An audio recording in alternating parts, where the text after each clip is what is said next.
welcome to Daily Debrief brought to you by People's Dispatch. I'm Pragya.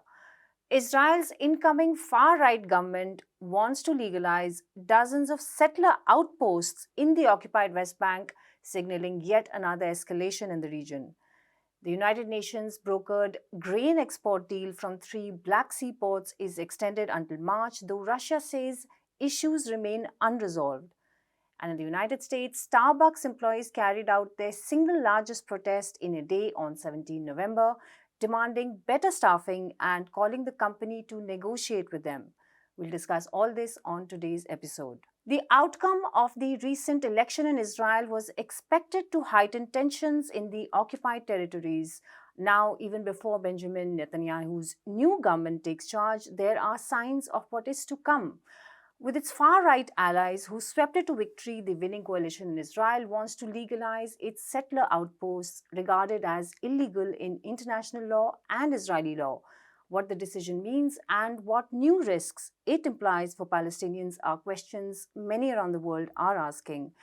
Abdul from People's Dispatch is here in the studio with some details of this issue. Abdul, what are Israel's winning parties planning over here? What is the agenda?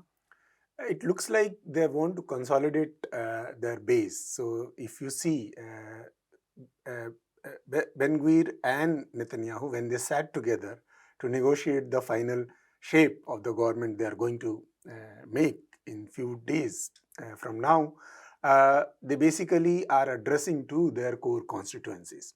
And Ben-Gvir has long been a leader of the settler movement, has propagated the idea of some kind of expulsion of Palestinians from the region, and the decision to basically legalize the outpost basically falls into that category. Ben-Gvir in particular, though Netanyahu himself, when he was Prime Minister last time, talked about annexing the areas where the settlements are located in the occupied West Bank in particular, which did not materialize for various reasons. But it seems that this is another extension of what he planned in 2019. So both of them, Netanyahu and Ben-Gvir, have all by and large similar policy orientation. But apart from the fact that Ben-Gvir comes from the settler movement and has an extremist opinion on it, so that is the basically what they are planning to address the issues on which they won the election, and because they don't want to kind of let it go. If you don't address it, of course, nobody knows when the next elections will happen in Israel, and they will have to face the public again. We should remember that in Israel, the right wing has become a kind of hegemonic in last few at least decades, and the voter have shifted completely towards a kind of location where the right of Palestinians has been marginalized, and it is not an issue of concern, and only the complete ethnic homogenization of Israel is on agenda. So legalization of outpost is one step towards that. Right, Abdul. So like the outposts, the illegal settlements, how do we distinguish what is the difference between these two in international law and in Israeli law? And also, what are the implications of this move for the Palestinians? The second part of the question is quite obvious. Once the outposts are legalized, it hardly makes any difference on the ground on that. But apart from the fact that it basically is a further step towards more harassment, day-to-day harassment for the Palestinians. Their freedom of movement is curtailed because of the presence of the settlements. In the name of security, Israeli state has built apartheid walls, hundreds of kilometers of apartheid walls, separating the Palestinians from the settlers. It has created settlers-only roads. It has created hundreds of checkposts all around the occupied territories. So all of this basically means basically hampering the freedom of movement of Palestinians. They cannot reach to their field easily. They cannot go to their work easily. They cannot go and meet their relatives as freely as any other all people are allowed to do. So that is is an increase in that. For example, one of the outposts, which is located on the Highway 60, a crucial highway which links the northern West Bank with the southern West Bank, uh, uh, if it is recognized as a settlement, it means the further checkpoints will be erected all around it. It means that highway will become less accessible for the Palestinians. So that is one. The second thing, as you ask about the difference between the outpost and settlement, of course, in practical sense, there is hardly any difference. Right. The difference is of size, of course. Settlements are larger.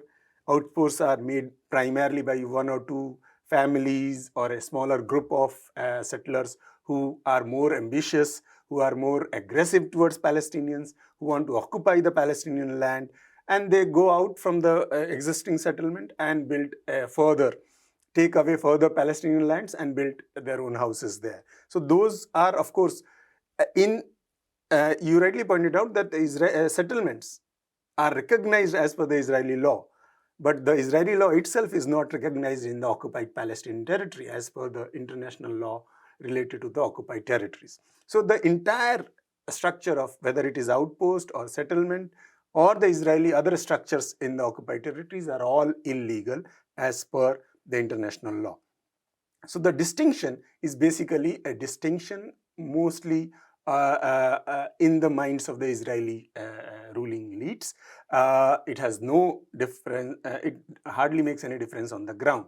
One thing we should remember that despite the fact that the Israeli government claims that outposts are illegal, there has been evidences that Israeli government has funded various outposts.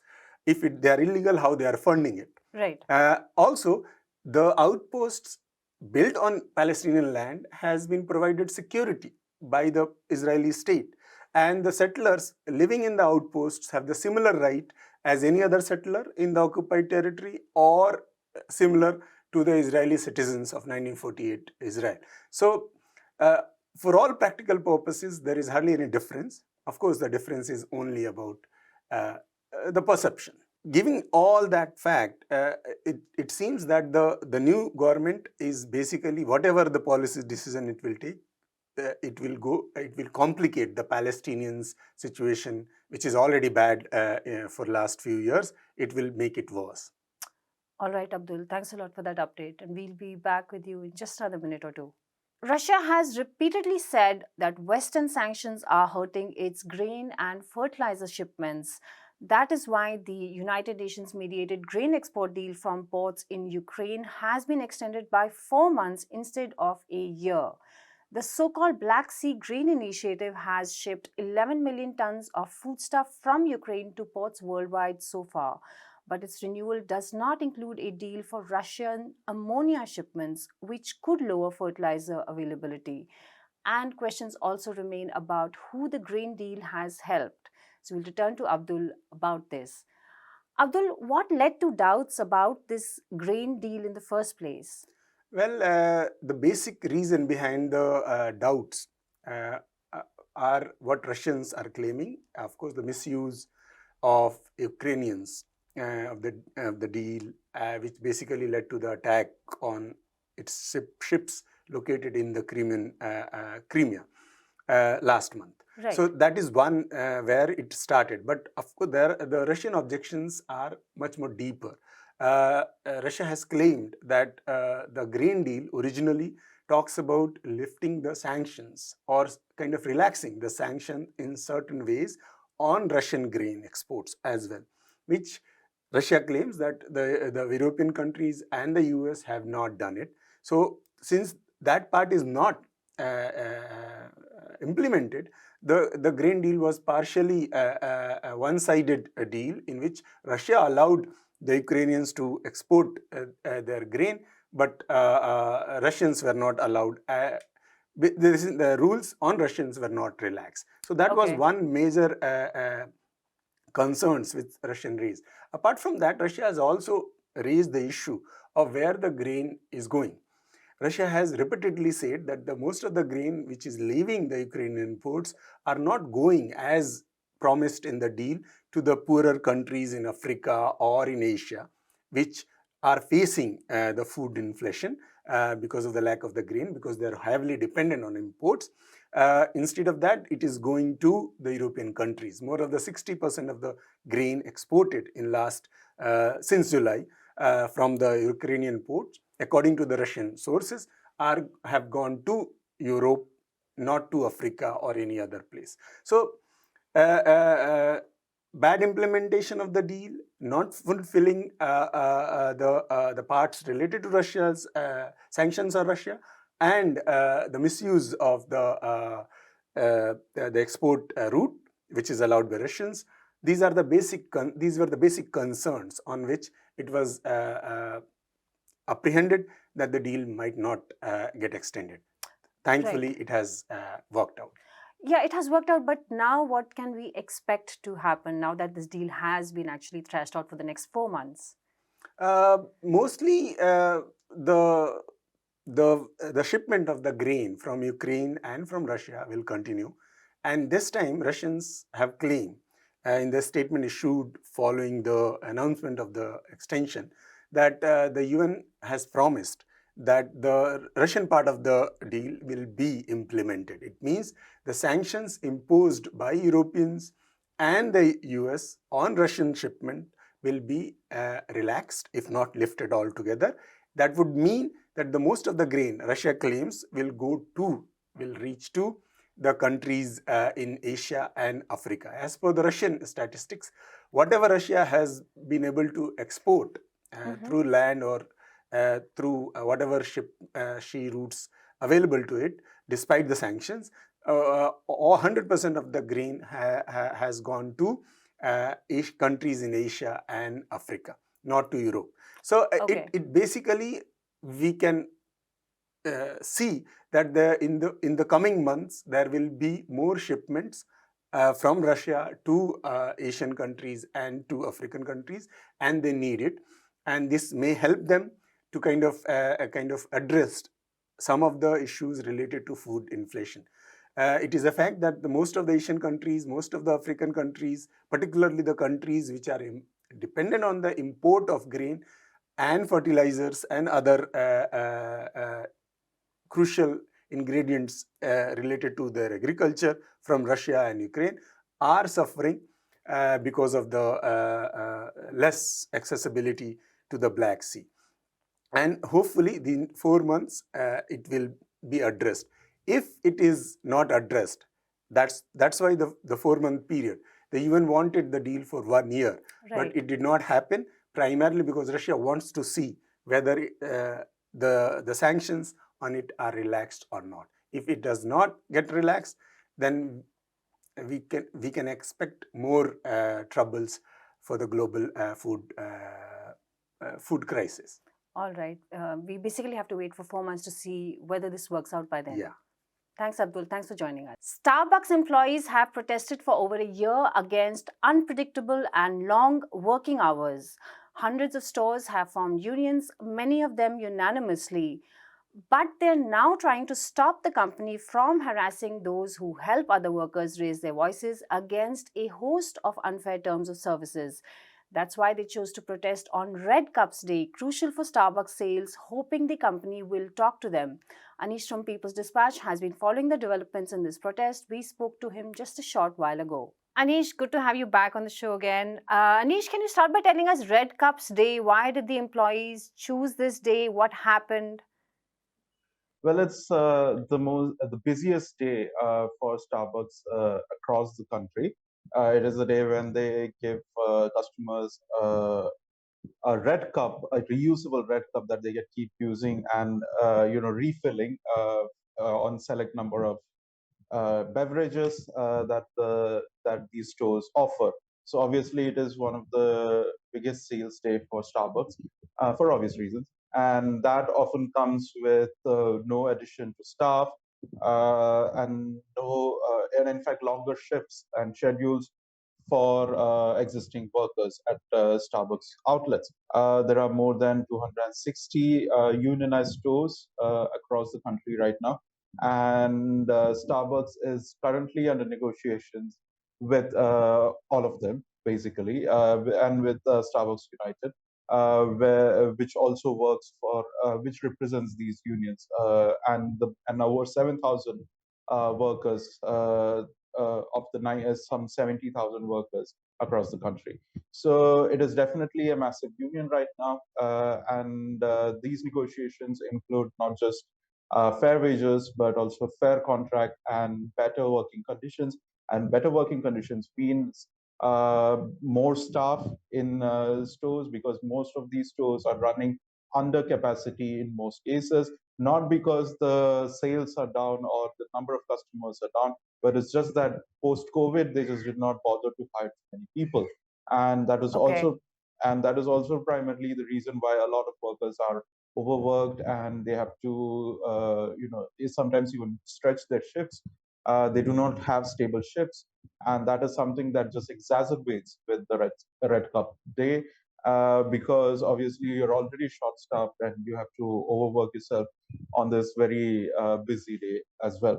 So this definitely is a message being sent to Starbucks that the union is not going to be just a lame duck for in these negotiations. It is going to make sure that workers are heard and unionized, and that they get what they deserve in at least the unionized stores. How has Starbucks been responding to these protests, to the demands of the workers, Anish? What are the tactics and how are the workers responding to that in turn? Starbucks has been accused of not participating in good faith by the union, primarily because they are not ready to accept a whole host of demands that the workers' unions are presenting to them. In many cases, they are doing a one-on-one sort of negotiations with each of the unit stores and the managers through their managers. And so definitely that is also affecting a sort of collective bargaining, or a more nationwide, or a or a larger expanded bargaining momentum. There is also the fact that Starbucks has already filed unlawful labor practices lawsuit against the union in at least 5 cases, accusing them of video casting their meetings with members who were not present at the meeting. Now, obviously, we need to see how these charges are being dealt with by the labor board. But obviously, there is an attempt to basically derail the entire negotiations process by such flimsy charges. In many of the cases, Starbucks, on the other hand, as we remember, and as we have talked about a lot in the show, when major unionization drives have happened, has been found to engage in union busting activities, in even hiring union busting corporations to help them out in many of these. And in some cases, they are also trying to undermine the already voted in unions. And so that obviously has its own set of politics going on. There are already some 200 plus unlawful labor practices charges against Starbucks. We've talked about this. Most of the time, they do not consider these workers as workers; they call partners, Right. and so obviously they're not being treated as employees with the same kind of benefits that employees of similar professions would have. Definitely, this also we have to talk about the fact that this is part